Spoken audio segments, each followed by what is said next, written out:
So what's up mga master no? So another day, another side hustle na sadta.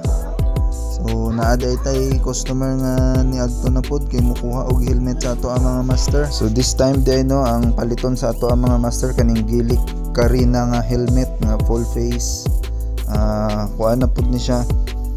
Lightweight na ni siya master, tapos durable, tapos pinaka maayo sa tanan, affordable rin ni siya mga master no. So bali this time mga alas 10 na day ni sa gabi mga master no, kay nag-chat si sir gabi na pero ngita man tag kwarta, so kinahanglan na to mo kuan side hustle gihapon mga master.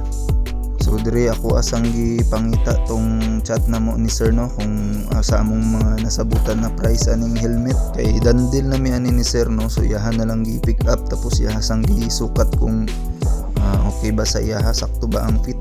So habang ginagunitan dahil ni sir ning helmet no, so gaduha-duha sa kung medium gyud ba ning helmet. So gitanaw nako same raman og size na kabutang diri sa karton.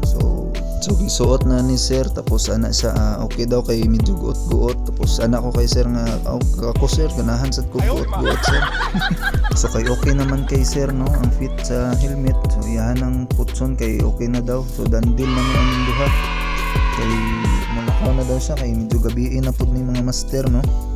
Kay murag gikan man siguro ni gym si sir mo nang medyo nagabihan sa adto diri sa ato ano. So pero anak ko sayahan nga dali lang sir, kay picture lang sa kadali sir ha.